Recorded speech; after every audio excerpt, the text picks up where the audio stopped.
excellencies who are here, distinguished guests. It's truly an honor to be mentioned even in the same sentence as the words Dag Hammarskjöld.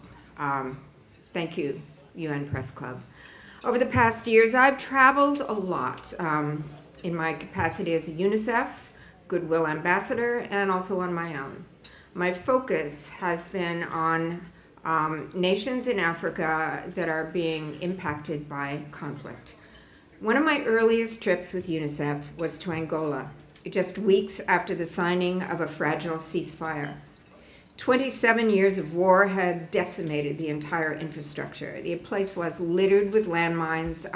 Pockets of traumatized, starving people were reachable only by airplane. Our ascents and descents were in corkscrew, a vertical corkscrew formation to avoid sporadic gunfire. And it was there in the town of Quito, actually, that I met a man who, pointing to my belt, through the interpreter, he made it known that he had once had a belt like mine, but he had had to eat it.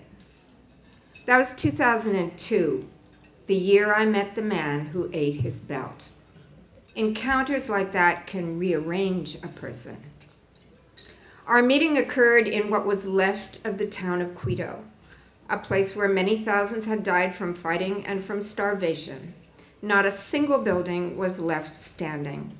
Yet in that rubble, I saw a brand new, bright red, enormous Coca-Cola sign. It was baffling, ingenious, bizarre, a little chilling.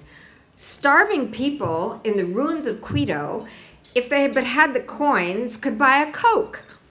And it started me thinking, if Coca-Cola could get itself to a place like Quito at a time like that, it must be possible, given commensurate levels of commitment, savvy, ingenuity, to get food, drinkable water, education, and medicines just about anywhere.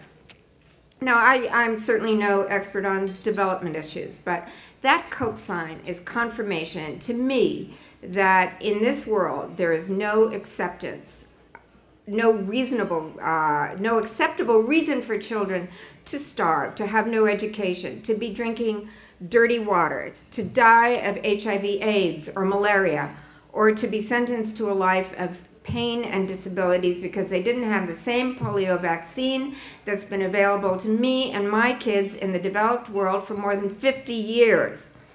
So, I have a daughter from Vietnam who is completely blind because of a vitamin A deficiency.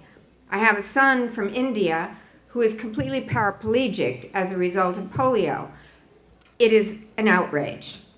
So that Coca-Cola sign came to mind this summer when I was making my way through Dadaab refugee camp, where 450,000 people have fled Somalia to escape both violence and now famine. As we sit here, I think everybody knows the statistics. About 13 million people are in need of emergency food aid in the Horn of Africa.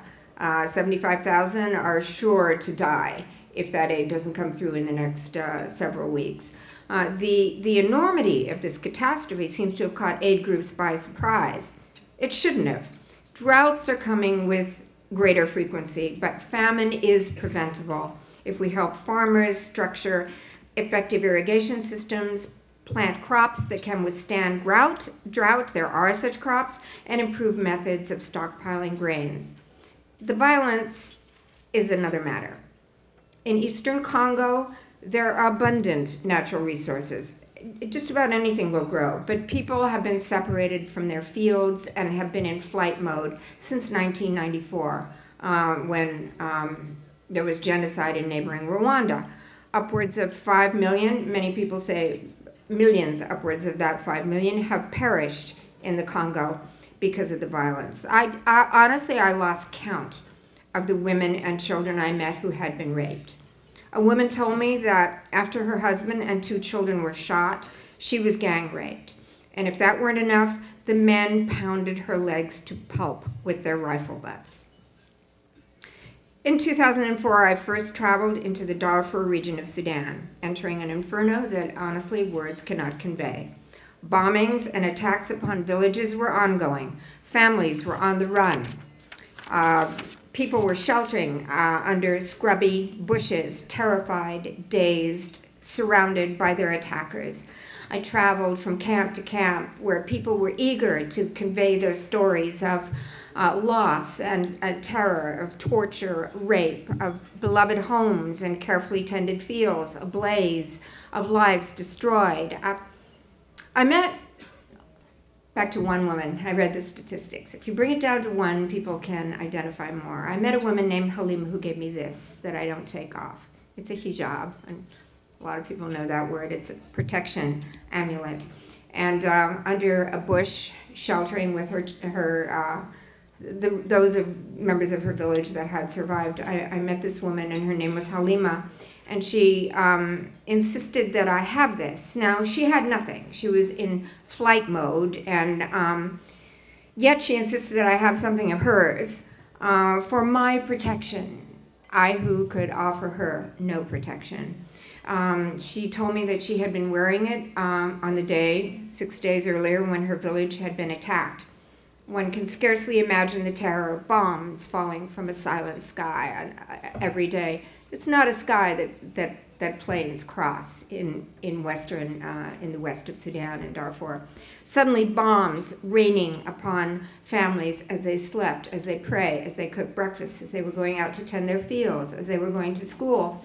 Halima tried to gather her children and run, but then horsemen and people on camels surrounded the villagers as they ran without any plan, scattering in all directions. And when men caught her before they raped her, they tore her infant son from her arms and bayoneted him before her eyes. Janjaweed, she said, that's, I guess, loosely translated, evil on horseback or on camelback. They cut them and threw them into the well. 3 of her 5 children and her husband were killed on that day. And she clasped my hands, Halima did, and said, "Tell people what is happening here. Tell them we will all be slaughtered. Tell them we need help." There can be no visceral plea, more visceral plea from the human heart than we need protection. I promised her, of course, that I would do my best. And I left somehow trying to process all of it. And again, it was a journey that further rearranged me. I could offer her no protection, and the UN, as it turns out, also offered no protection.